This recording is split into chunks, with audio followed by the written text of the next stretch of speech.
인사하겠습니다. 마라나타. 평안하셨나요? 수양회가 끝난 지가 일주일 됐네요. 지난주 이 시간에는 무주에 있었는데 오늘 여기 와 있습니다. 이번 지난주 한 시간, 수양회 끝나고 한 시간이 정말 바쁘게 지나갔습니다. 저는 우리 모치님 또 상당해서 거기 다녀왔고 또 결혼식에 다녀왔고 아무튼 일정이 굉장히 많이 바빴습니다. 그 수양회를 갔다 온 뒤로 성도님들은 어떤 말씀을 받고 오셨나요?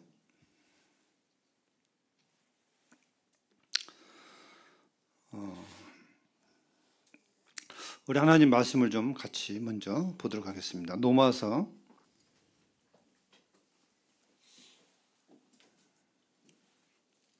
8장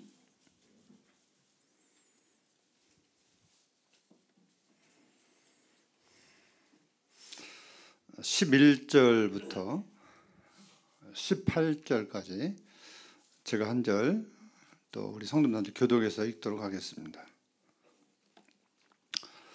그러므로 형제들아 우리가 빚진 자로 돼 육신에게 져서 육신대로 살 것이 아니니라. 너희가 육신대로 살면 반드시 죽을 것이로되 영으로서 몸의 힘줄을 죽이면 살리니. 무릇 하나님의 영으로 인도함을 받은 사람은 곧 하나님의 아들이라. 너희는 다시 무서워하는 중의 영을 받지 아니하고 양자의 영을 받음으로 우리가 아빠 아버지라 부를지. 성령이 친히 우리의 영과 더불어 우리가 하나님의 자녀인 것을 증언하시나니 자녀이면 또한 상속자 곧 하나님의 상속자요 그리스도와 함께 한 상속자니 우리가 그와 함께 영광을 받게 하여 고난도 함께 받아야 할 것이다. 18절은 같이 읽겠습니다. 시작. 생각하건대 현재 고난은 장차 우리에게 나타날 영광과 비교할 수 없도다. 아멘. 저는 이번 수양회에서 그 가치에 대해서 좀 말씀을 마음속에 깊이 새기게 되었습니다. 가치에 대해서 말씀을 하시면서 어떤 예를 들으셨나요? 네? 혹시? 그 수양회 주제가 뭐였죠? 아시는 분 정확하게. 이 프랭카드 정확하게 아시는 분? 가물가물하시나요? 성경에서 말하는 장로의 자격과 역할 그리고 동역입니다.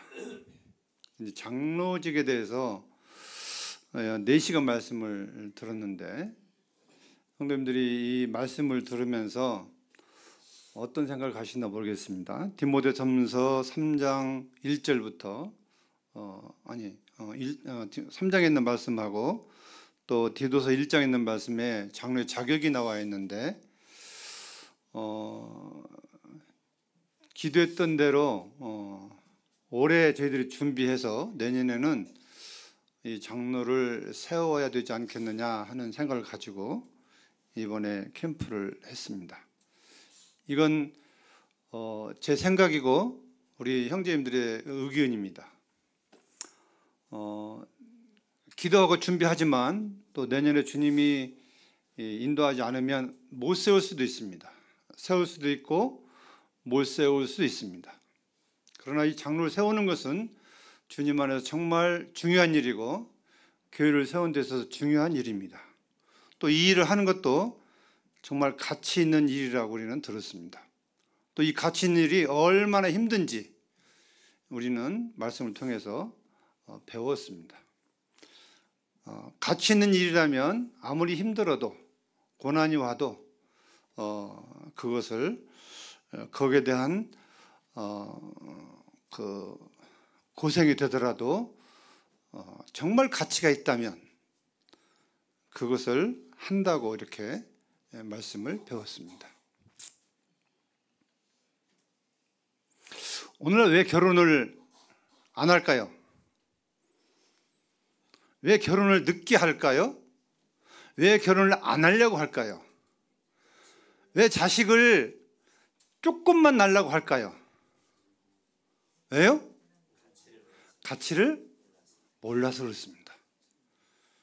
정말 가치를 안다면 가정의 가치, 또 주님 안에서 말씀드리는 겁니다. 세상이 아니고 주님 안에서 가정을 가지는 가치, 가정 안에서 결혼 생활을 하면서 자녀를 낳고 기르는 가치, 하나님 앞에서 이 가치를 정말 모르기 때문에 뭐만 보여요? 결혼하면 뭐만 보여요? 고생만 보여요. 고생만 보이니까 할 수 있는 대로 늦게 하려고 그러고, 또 자식도 하나만 둘만 낳으려고 그러고. 하나님 말씀에 보면 자식은 여호와께서 주신 기업이라고 말씀하셨고, 자식은 장수의 화살통에 있는 화살과 같다고 했습니다. 무슨 얘기인지 아세요?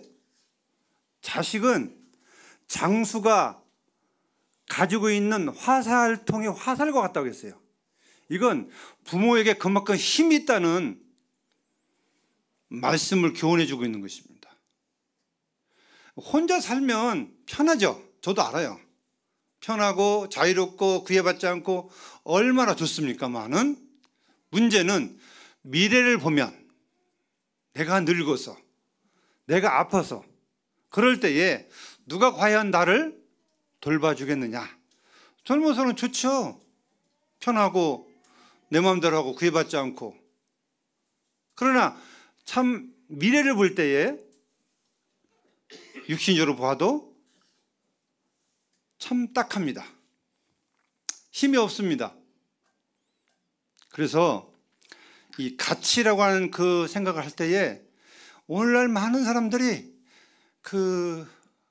이 죄악에 이렇게 덮여 있기 때문에, 물들어 있기 때문에 뭐가 가치 있는 일인지 뭐가 가치가 없는 일인지 마치 어둠 속을 헤매고 있기 때문에 그걸 알지 못한 채 살고 있습니다.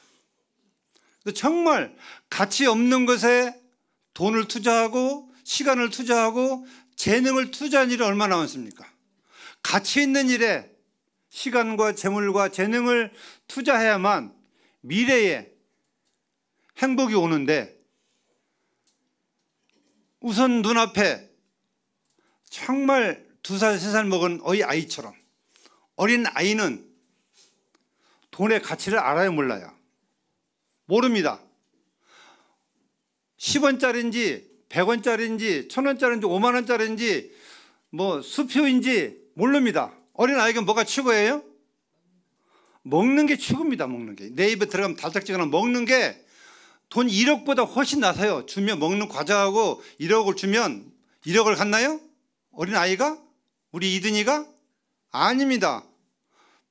500원짜리 1000원짜리를 가지게 되는 거예요. 왜? 어린아이에게는 이 가치를 모르기 때문에 그럴 수밖에 없는 겁니다. 분별력이 없는 거죠. 오늘날 이 가치 없는 이 일에 얼마나 많은 것들이 잘못되어 가고 있는가 하는 것입니다. 심지어는 성도들조차도 이 가치 없는 일에 정말 많은 것들을 허비하고 있다는 사실입니다. 우리가 주일날 예배를 드립니다. 그렇죠?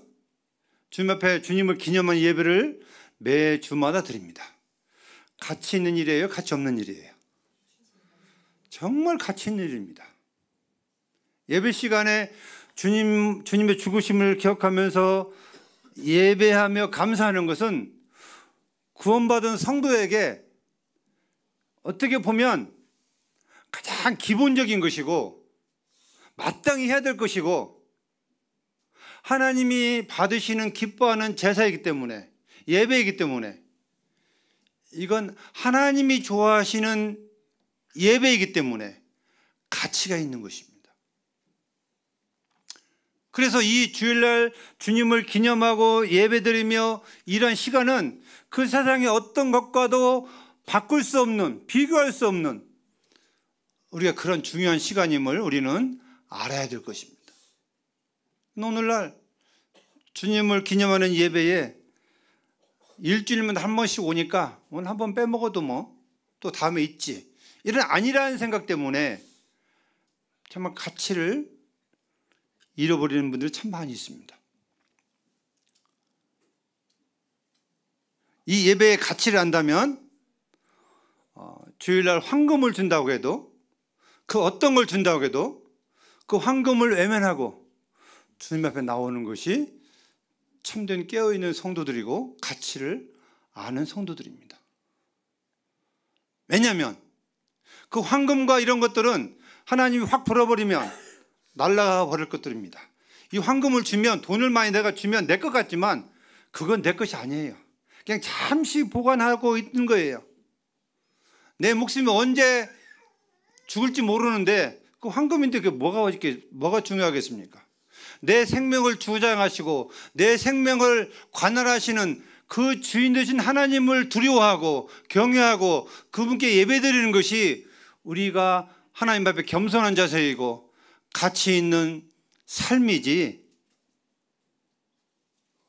세상 사람들처럼 그것에 눈이 멀어서 그것에 가치를 두고 거기에 시간을 쏜다면 이건 말이 안 되는 것입니다.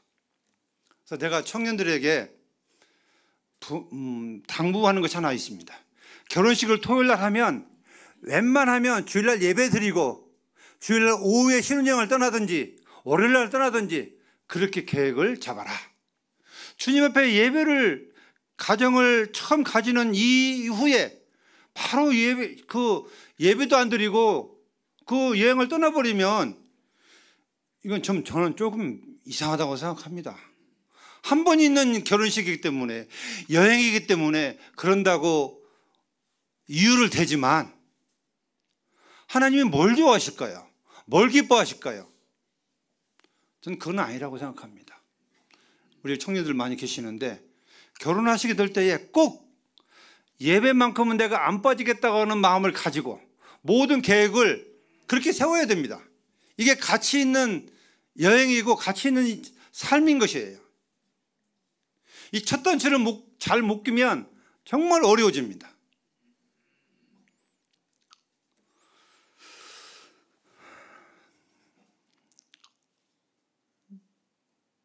청년들 결혼뿐만 아니라 우리 삶의 모든 목적이 그렇습니다. 뭐가 우선순위인지, 뭐가 후순위인지, 적어도 구원받지 못한 사람은, 빛을 보지 못한 사람은 분별력이 없어서 모르지만 우리는 영적으로 눈뜬 사람이고 뭐가 중요한지 뭐가 덜 중요한지를 아는 분들이잖아요. 아는 분들인데 스스로 눈을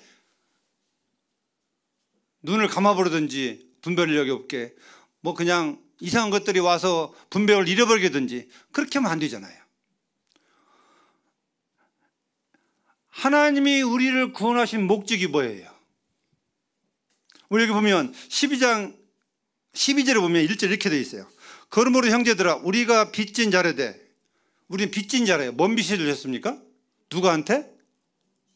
누구한테요? 우리는 다 주님한테 빚진 자예요. 뭔 빚을 졌어요? 예? 우리의 죄를 다 갚아준 이 사랑의 빚을 진 자들입니다. 다 이 사실을 우리가 깨닫지 못한다면 안 되는 거예요. 우리는 다 하나같이 주님의 핏값을, 주님의 목숨값을 통해서, 그 희생을 통해서 우리가 죄사함 받고 구원받은 사람들이기 때문에 우리는 다, 구원받은 모든 사람들이 다 하나님의 큰 빚을 진 사람들입니다. 우리를 구속한 그 구속의 가치가 얼마나 될까요? 이건 어마어마한 것입니다.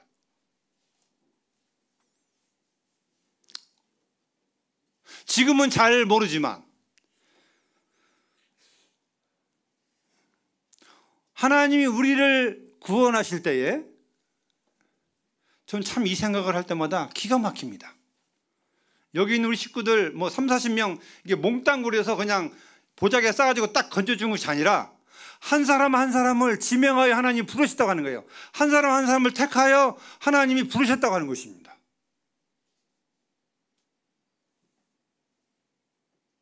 그 한 분 한 분에게 이 구속의 은혜, 구속의 값진 희생을 깨닫게 하시고 믿게 하셨다는 거예요.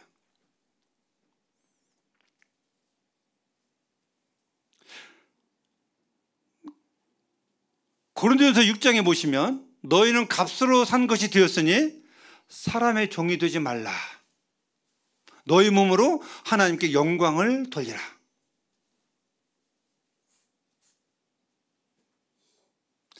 값진 삶이라고 하는 것은 뭐 특별한 게 아닙니다. 값진 삶이라고 하는 것은 지금 제가 쓰고 있는 이게 뭐죠? 마이크예요, 마이크. 이 마이크의 값진 삶은 무엇일까요? 여기서 제가 말을 하면 그대로 이 말을 성도들에게 전달해 주는 게 이 마이크의 목적이고 이 마이크의 값진 삶이에요. 이것이 고장나 버리면 이건 더 이상 마이크 역할을 못하기 때문에 값진 삶이 아닙니다. 뭐 특별하게 어떤 일을 해서 값진 삶이 아니라 하나님이 나를 구원하신 목적에 따라서 뜻에 따라서 살아가는 것이, 하나님이 원하시는 삶을 살아가는 것이 성도의 값진 삶이라고 하는 것입니다.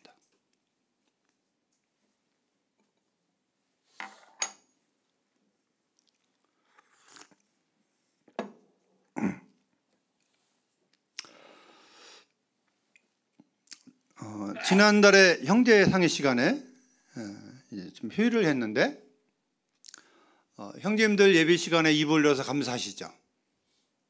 적어도 구원받은 형제님들은 또 자매들도 마찬가지지만 구원받은 성도들은 만인의 제사장입니다.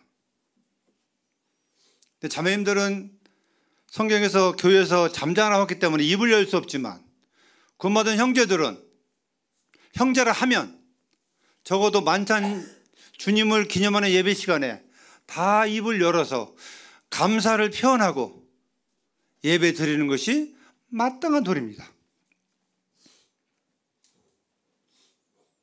그래서 하는 형제들만 하는 게 아니라 내가 구원받고 침례에 순종했다면 준비를 해와서 나를 구원하신 하나님 앞에 여기 내가 주님 앞에 죗값으로 인한 큰 빚을 진 자인데 사랑의 빚을 진 자인데 그 주님을 기억하면서 감사의 표현을 하는 것이 뭐 내 속으로는 감사하고 있지 말만 안 할 뿐이지 누가 그런 소리 잘하냐면 저 경상도 그 무뚝뚝한 사나이들이 표현을 보던데요. 뭔 표현을? 사랑합니다. 어떻게 닭살 돋게 사랑합니다 표현을 하냐요. 근데 주님은 표현을 하라고 말씀하셨어요. 주님은 우리의 표현을 듣기를 원하시는 것입니다. 제가 누누이 강조하지만 형제들의 입을 열어서 주님 앞에 감사하는 것은 정말 가치 있는 일입니다. 만약에 입을 열지 않는다면 스스로 그 가치를 포기하는 거예요. 찬송 한 장을 택하든지 기도 한마디를 하든지 어떤 공예든지 형제들은 입을 열어서 감사를 해야 됩니다.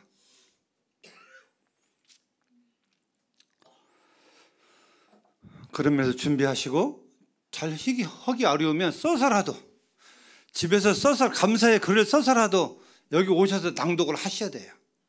보면서 우리가 감사할 때 눈을 감고 감사하시죠. 눈을 감고 감사 안 하셔도 돼요. 눈을 뜨고 감사해도 괜찮아요. 주님이 눈을 뜨고 감사하면 안 받으시고 눈을 감고 감사하면 받으시나요? 아닙니다. 우리의 마음을 받으시는 거예요. 우리는 보통 기만 눈을 감기도 하는데 저도 기도 많이 해봤어요. 눈을 감으면 앞이 캄캄해요. 경험하셨나요? 기도하라고 하면 어떤 때는 눈이 캄캄해 아무것도 생각 안 나요. 내가 이거 기도해야 되겠다 했는데 눈을 딱 감으면 백지장이 되는 경우가 있어요. 특히 저처럼 내성적이고 심장이 막 두근두근 떨리고 이게 누구 앞에서 말도 못하는 사람들, 저 그런 경험 많이 했습니다. 누가 들으면 거짓말을 하고 하는데 정말입니다. 제 청년기가 그랬습니다.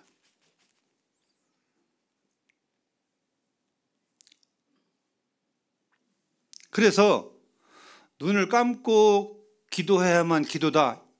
우리는 여기에서 벗어나야 돼요. 우리는 걸어가면서도 기도할 수, 감사할 수 있고, 눈을 뜨고도 감사할 수 있고, 우리 마음을 하나님을 향해서 드리는 표현이기 때문에 그렇습니다.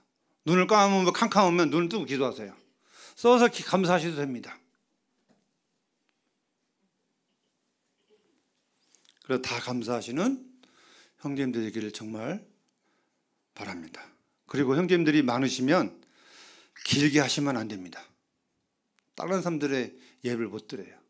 우리가 형제 시간에 3분 이내로 감사나 모든 걸 끝내야 된다.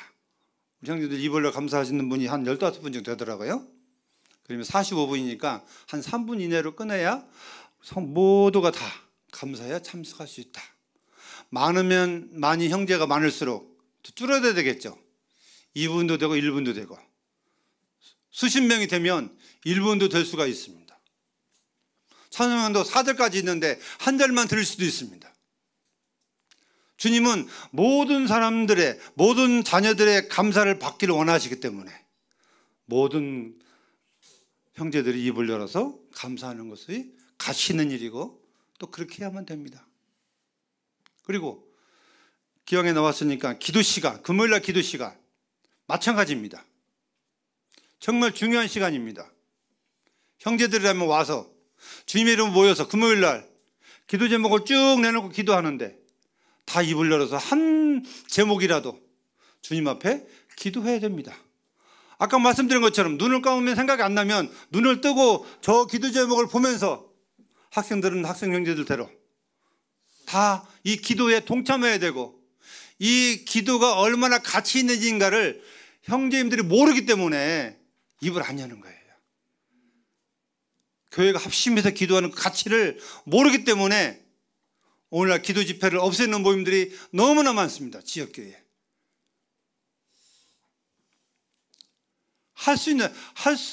나올 수 없는 환경이 되면 어쩔 수 없지만 나올 수 있는 환경이 된다면 주님 다 아시잖아요. 너는 나올 수 있는 환경이 아니야.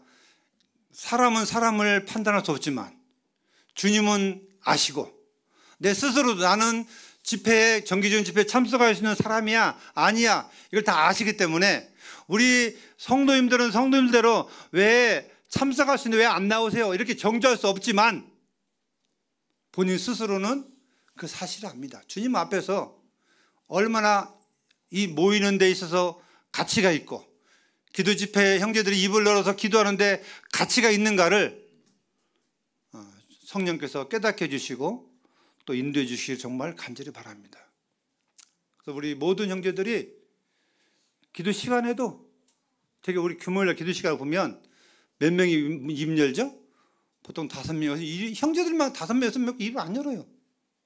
우리 학생들이 금요일에 나오는데 입을 안 열어요. 예배 시간은 참석하는데 왜 기도 시간 입을 안 열까? 열 때도 전혀 안 열긴 하는데 거의 안 엽니다. 열으셔야 돼요. 정말 내가 친구 전도하고 싶은데 그 친구를 위해서 이 기도 시간에 나와서 주님 내 친구 전도하고 싶은데 이 친구 구원받게 해달라고 기도할 수 있잖아요. 얼마든지 한마디라도 그 가치 있는 일에 함께 동참해 주시기를 바랍니다.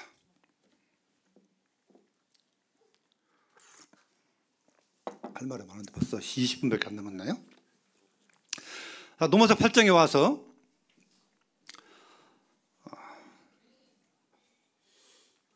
여기 말씀에 보면 그러므로 형제들 우리가 빚진 자로 돼 육신에게 져서 육신대로 살 것이 아니니라.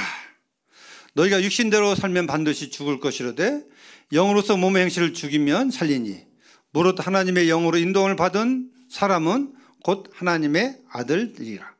너희는 다시 무선 종의 영을 받지 아니하고 양자의 영을 받았으므로 우리가 아빠 아버지라 부르짖니라. 16절은 중요합니다.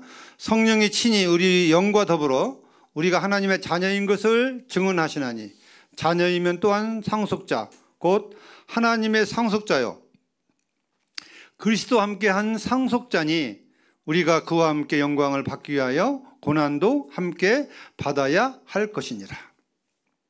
생각하건대 현재의 고난은 장차 우리에게 나타날 영광과 비교할 수 없도다. 저는 이 말씀을 좀 보고 묵상할 때마다 저한테 우리 성도님들한테 주님이 꿈에라도 내가 받아야 될 이 상속이 어떤 것인지, 내가 하나님의 자녀로서 내가 여기 하나님의 상속자라고 했잖아요. 하나님의 상속자래요. 이병철의 상속자가 아니고, 예? 현대그룹의 뭐 정주영 씨의 상속자가 아니고 하나님의 상속자인데, 이 상속의 지분이 내가 얼마큼 있는지, 우리 성도들과 얼마큼 되는지 확 보여주면 어떤 일이 벌어질까요? 놀라운 일이 벌어질 거예요. 정말 내가 그걸 못 보기 때문에, 그걸 알지 못하기 때문에 내가 이렇게 세상을 흐리멍텅하게 살지, 만약에 그걸 한 1000분의 1만 보여줘도 저는 막 기절할 거예요. 나를 이 상속을 받기 위해서, 이 기업을 있게 하기 위해서 나를 택하여 부르신 그 은혜, 그 가치가 얼마나 큰 것인가에 대해서 내가 깨닫게 될 때에 저는 왜 신실한 성도들이 순교하면서 그렇게 기뻐했는가를 이해가 안 됐는데 조금 이해가 되기 시작했습니다. 주님의 이름을 위해서 기꺼이 목숨을 버리는 순교자들, 복음을 전하다가 기꺼이 목숨을 내놓는 전도자들, 지금도 있죠. 예전에 많이 있었습니다. 왜 그들이 복음을 전하면 잡혀가서 감옥에 가서 죽을 수도 있고 평생 그 탄광에서 고생하면서 그 고생할 수 있는데 왜 그걸 숨기지 않고 드러내서 전도하고 침례식을 받고 내가 그리스도인 것을 세상에 드러내고자 했는가 할 때에 이 상속의 그들은 가치를 알고 생명의 주님을, 우리가 빚진 그 주님 앞에 빚진 자인 것을 깨닫고 그 기업과 이런 것들을 그분들이 깨닫고 알았기 때문에 내 목숨 하나 없어지는 거 하나도 개의치 않고, 내 몸 하나 고난당하고 고생하는 거 하나도 아깝지 않고. 왜 우리가 자식이 이쁘면 자식을 위해서는 부모님들이 목숨도 던지잖아요. 자식을 위해서라면 그 어떤 고생도 하잖아요. 왜? 자식을 사랑하기 때문에 그런 거예요. 자식이 어떤 보상을 받기 위해서 그런가요? 그렇지 않습니다. 그냥 사랑한 것 때문에 그렇게 하신 거예요. 그런 면이 있는가 하면 어떤 큰 가치를 볼 때에, 그 가치를 생각할 때에 목숨도 아끼지 않는 것입니다. 서울에 가면 국립묘지가 있습니다. 가보셨나요? 전쟁터에서 많은 사람들이 죽어갔습니다. 스스로 총을 들고 나가서 죽을 줄 알면서도 나라를 지키기 위해서 전쟁하다 죽은 분들이 거기에 참 많이 있습니다. 월남 가서 죽은 분들도 계시고 6.25 전쟁 때 죽은 분들이 계시고 또 군생활하다가 죽으신 분도 계십니다.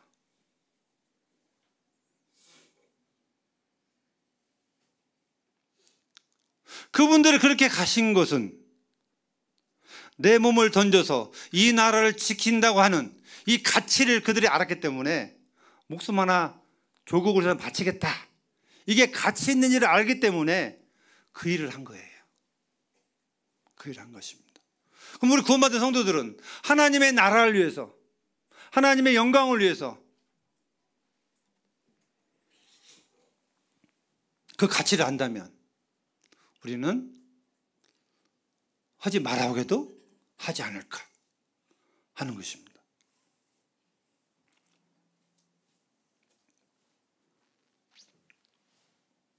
18절에서 생각하건대 현재 고난은 장차 우리에게 나타날 영광과 비교할 수 없도다. 이 말씀들이 마음에 새겨지고 또 깨닫게 되길 원합니다.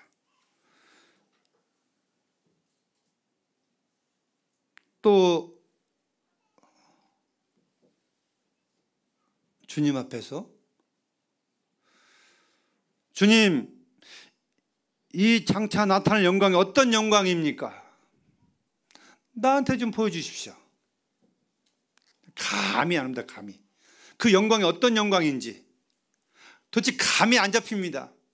감이 안 잡히니까 주님 위해서 헌신하고자 하는 마음도 적어지고, 그 내가 주님에게 어떤 빚을 졌는지 그 빚진 대가도 주님 알기를 원합니다. 그래 내가 그 사랑의 빚을 주님 앞에 조금이라도 갚아야 되지 않겠습니까? 우리는 그 가치를 모르면, 빚진 가치나 우리 소망에 대한 가치를 모르면 우리는 세상 사람들과 똑같이 살 수밖에 없습니다.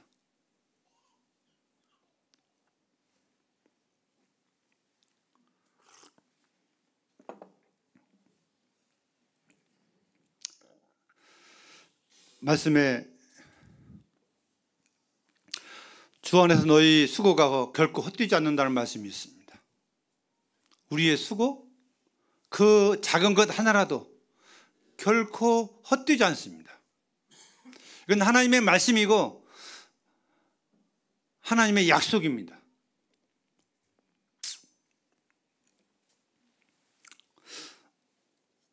성경에 보니까 형님 살아가시면서 이 하나님의 말씀이 진리인지 아닌지, 살아있는 말씀인지 아닌지 확인하고 싶을 때가 혹시 있었습니까? 아니면 확인해 보셨습니까?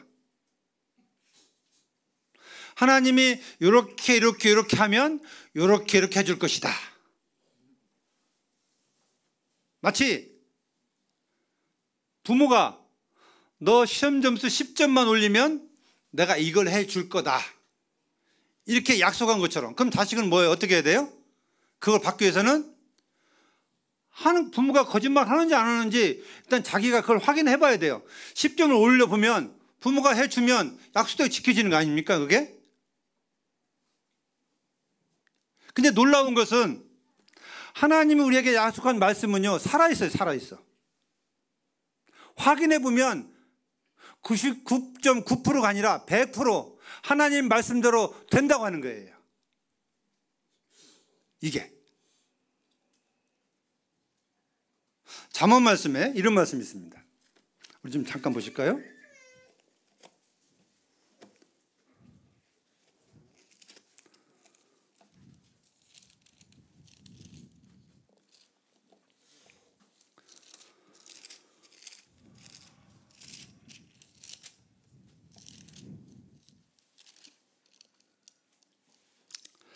잠언 11장 24절 25절에 보시면 흩어 구제하여도 더욱 부하게 되는 일이 있나니 과도히 아껴도 가난하게 될 뿐이니라. 25절 같이 한번 읽어보실까요? 시작. 구제를 좋아하는 자는 풍족하여질 것이요 남을 윤택하게 하는 자는 자기도 윤택하여지리라. 이 말씀 아멘이 되십니까? 해보셨습니까? 확인해 보셨나요? 자, 여기 보시면 구제를 좋아하는 자는 풍족해질 거래요. 자, 세상에서는 구제를 좋아하는 자면 어떻게 돼요? 가난해져요? 풍족해져요? 쓰면 세상에 부자 되려면 어떻게 해야 돼요? 아껴야 돼요? 안 줘야 돼요? 그냥 버는 쪽쪽이 통장에 들어가야 돼요. 그래야 돈을 모으는 방법이고 부자가 되는 방법이에요.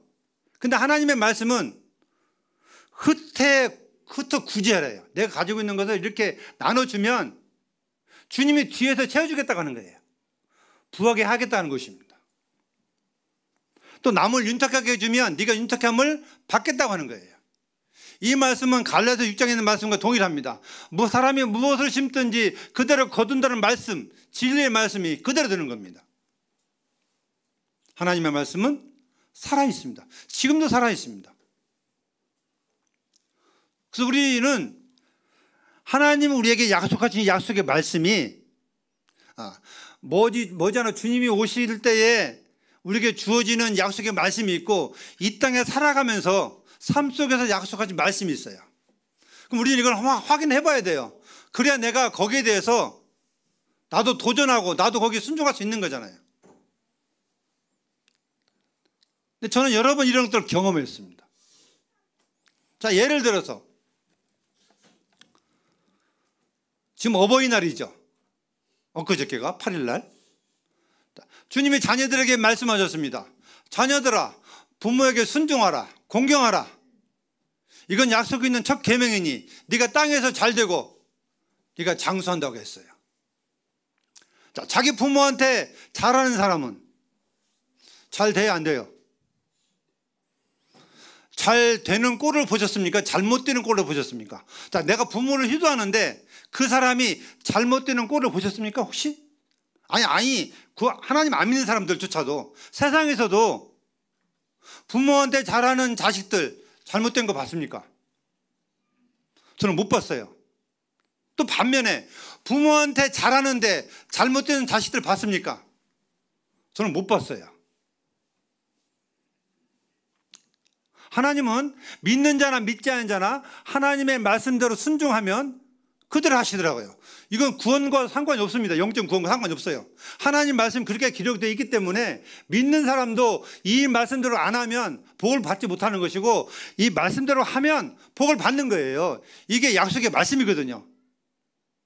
이건 증명이 된 것이고 지금도 증명이 돼가고 있습니다.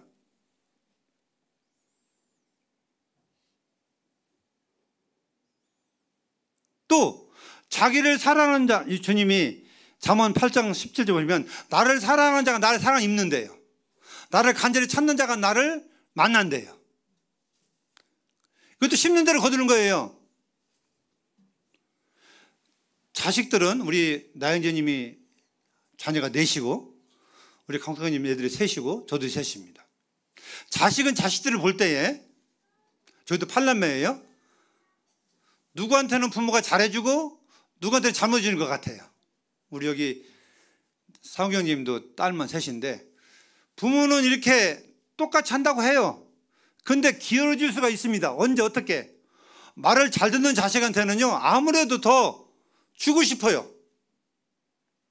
말을 안 듣는 자식에게는요 안 주고 싶어요. 왜?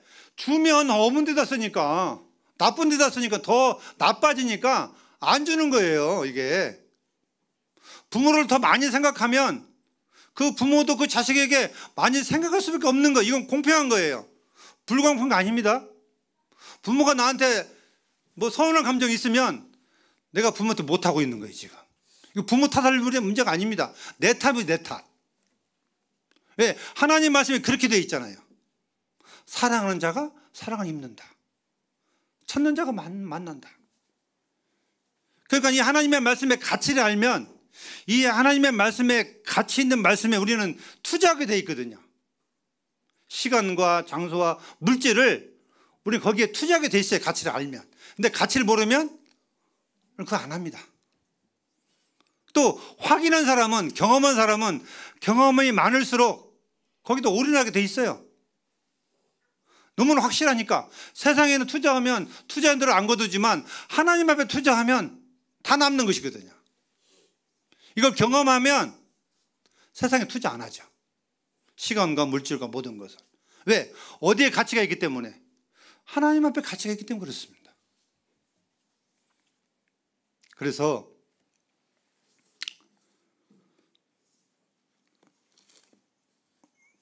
저를 포함해서 우리 성도님들이 살아가시면서 나의 하나님은 어떠한 분인가? 내가 하나님 시험하지 말라고 했는데 확인을 해봐야 돼요. 정말 시험이 아니고 하나님 말씀으로 되는지 안 되는지 순종해보면 알아요. 답이 나와요. 근데 그 말씀의 가치를 모르니까 이건 나한테 할 말씀이 아니라고 생각하기 때문에 그 약속의 이 하나님의 말씀을 가치를 모르기 때문에 하나님 말씀을 안 믿는 겁니다. 구원받지 못한 것도 똑같아요. 그래서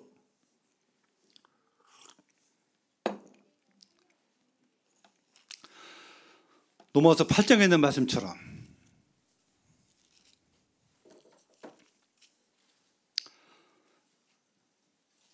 하나님의 자녀의 가치, 상속의 가치, 앞으로 나타날 영광의 가치, 사도 바울은 이렇게 말씀하고 있습니다. 비교할 수 없을 정도로 가치가 큰 거다. 우리 다 알잖아요. 고난이 있어야 뭐가 있다?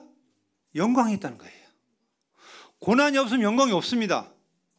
희생이 있어야 희생의 대가가 있는 것입니다. 누가 그러더라고요?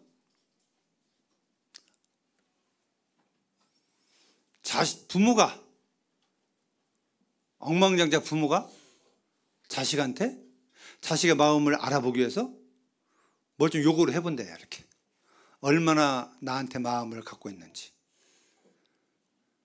먹고 있는 걸,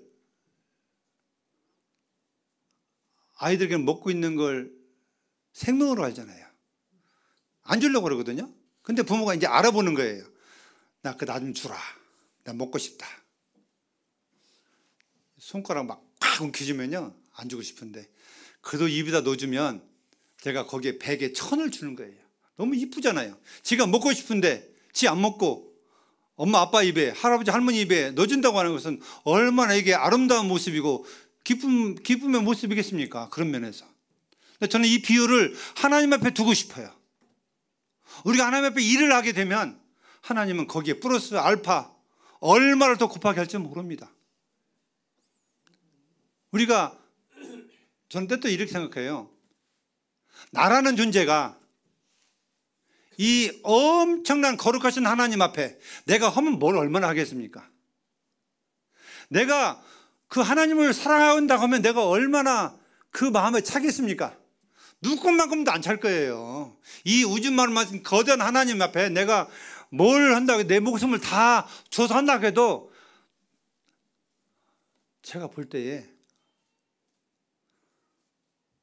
별거 아니에요. 제가 이런 걸 왜 말씀드리냐면, 땅바닥에 다니는 개미, 이만한 개미가 나를 위해서 뭔가를 물어준다고 할 때에 내가 얼마나 기뻐하겠어요. 형님들, 개미가 뭐 물어다 주면 좋아하나요? 에? 충성심은 보이는 거예요. 주인님 감사하다고 나한테 이만한 뭐 쌀내기 갖다 주면 내가 감사하나요? 감사 마음이 드나가요? 이런 거 생각할 때 정말 저 마음이 찡합니다. 찡해. 비교하면 더 클 거예요. 개미와 나와 하나님, 이거 비교하면 우리는 개미와 비교가 안 됩니다. 근데 그 하나님이 내가 뭔가를 할 때에 기뻐하신대요. 기뻐하신대요.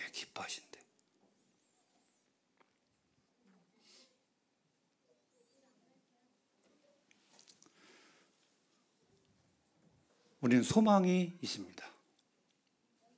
우리는 소망 가운데 살아갑니다. 장차 주님이 오시게 되면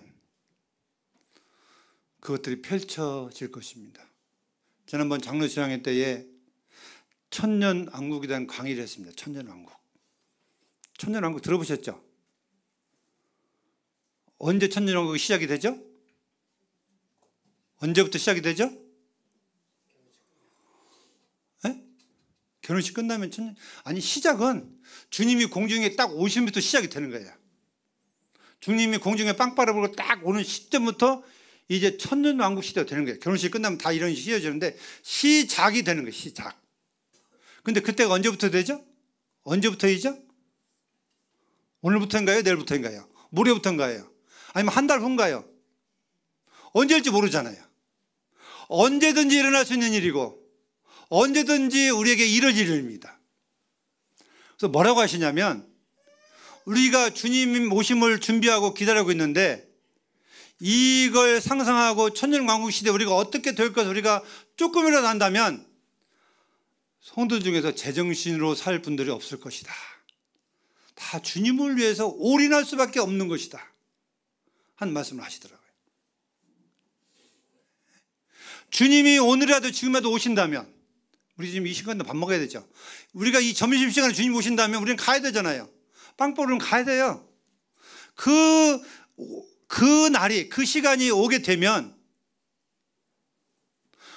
주님은 우리에게 약속하신 이 시대가 앞으로 벌어지게 되는데, 우리가 과연 지금 어떻게 살아갈 것인가, 어떤 가치를 두고 살아갈 것인가, 어디다 시간과 물질과 재능들을 투자하고 살 것인가, 우리는 깨어있지 않을 수가 없다고 하는 겁니다.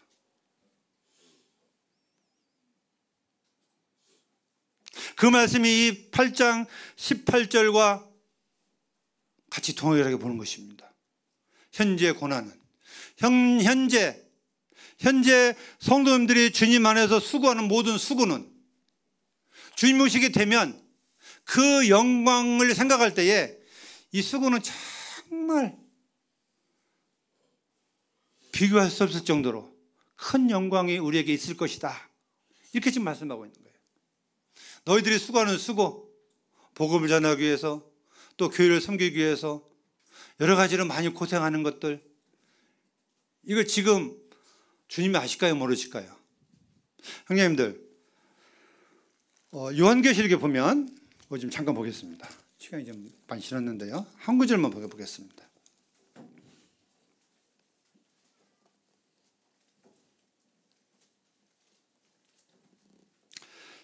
요한계시록 20장 12절에 보시면,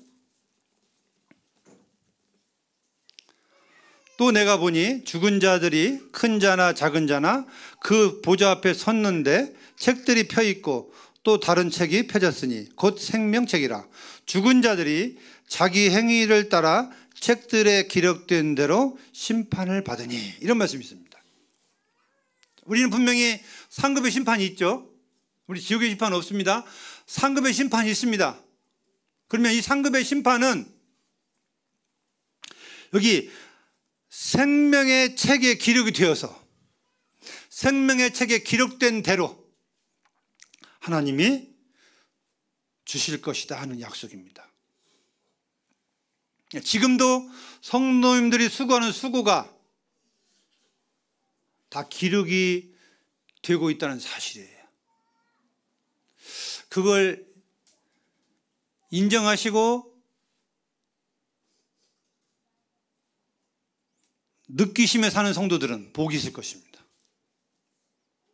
물론 내가 어떤 상박교회에서 막 한다 보면 이기심이 있고 막 나 상박교회에서 정말 이럴 수도 있겠지만, 주님은 그러나 마땅한 성도의 도리지만 이걸 상으로 갚아주신다고 하셨기 때문에 우리의 행위들이 다 기록이 되어 있다고 하는 거예요. 여기 행위는 말도 포함됩니다. 말. 그 다음에 왜? 이 말이라고 하는 것은 힘이 있기 때문에 내가 말을 아름답게 잘하면 성도들이 힘이 주어지고 위로받고 힘있게 살아갈 수 있는 원동력이 되기 때문에, 내가 말을 잘못하면 성도에게 상처 주고 어려움 주고 이렇기 때문에 실족할 수 있거든요. 범죄할 수 있거든요. 이런 것까지도 다 하나님이 기록하신다고 하는 것입니다.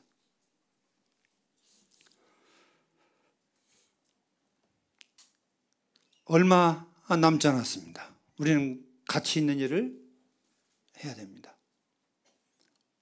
성도님들이 이 로마서 8장에 있는 말씀을 마음에 새기시면서 모든 삶의 목적은, 수고는 우리가 주님 앞에 빚진 자로서 빚진 마음을, 빚을 갚아야겠다는 마음을 가지고 살아야 되고, 또 한편으로는 상급이 있다고 했기 때문에 그 하늘나라의 소망을 위해서 살아가야 되는 것입니다. 같이 병행이 돼야 돼요. 내가 주님의 사랑을 입은 자로서 이 사랑을 갚는 마음으로 살아야 되고, 또 상급을 위해 살아가는 마음으로 돼야 되고, 이렇게 될 때에 우리 삶이 변화가 될 것입니다. 한 가지 더 부탁을 드리는 것은 성도님들이 기도해 주시고, 저희가 우리 영도 봉동 식구들은 이 예배당이 주어지기까지 어떤 과정을 통해서 만들어졌는지 다 경험을 했을 것입니다.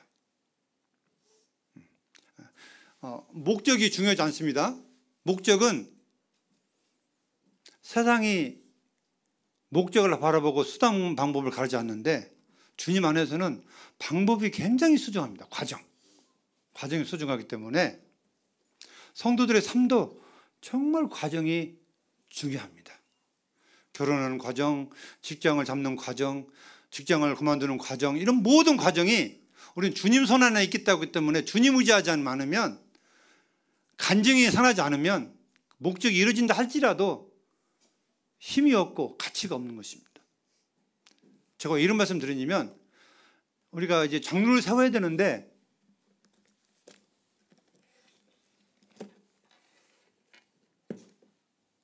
장로를 세우는데 목적이 아니라 과정이 중요하다는, 과정이.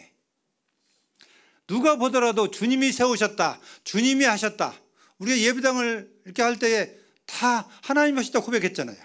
우리가 그렇게 기도했고 주님 우리가 기도한 대로 다 이루셨어요. 몇 년 걸렸나요? 한 10년 걸렸어요. 10년. 기도 가운데. 뜻인지 아닌지 분별도 하고 기다리기도 하고 주님이 줄 때까지 또 이렇게 기다리기도 하고, 이렇게 해서 하나 잡음 없이 주님이 누가 보든지 주님이 하셨다, 우리는 다 인정하고 감사하고 있습니다. 아무런 문제가 일어나지 않았습니다. 이 장로를 세우는 것도 마찬가지입니다. 성령이 감독자를 세워야 됩니다. 저는 누구를 세운다 지목 못합니다. 전 자격도 없고, 전 스스로도 누가 나를 세운 사람도 아니고 어떻게 하다 보니 여기까지 왔는데, 저는 누가 장로님 좋겠다, 제 머릿속에 아무것도 없습니다. 만약 제 육신적으로 이런 마음이 있다면 그건 회개해야 돼요. 하나님이 하시다, 하나님. 누가 보더라도 다 오픈해서 하나님이 하셨다, 이 정도 답이 나와야 됩니다.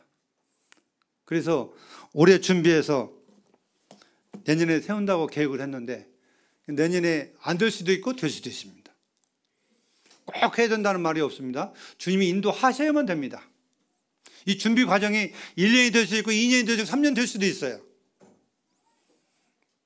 중요한 일이기 때문에 신중히 기도하면서 그 가치 있는 일을 우리가 함께 동참해야 되겠습니다. 기도 요청을 드리면서 오늘 말씀을 마치겠습니다. 감사합니다.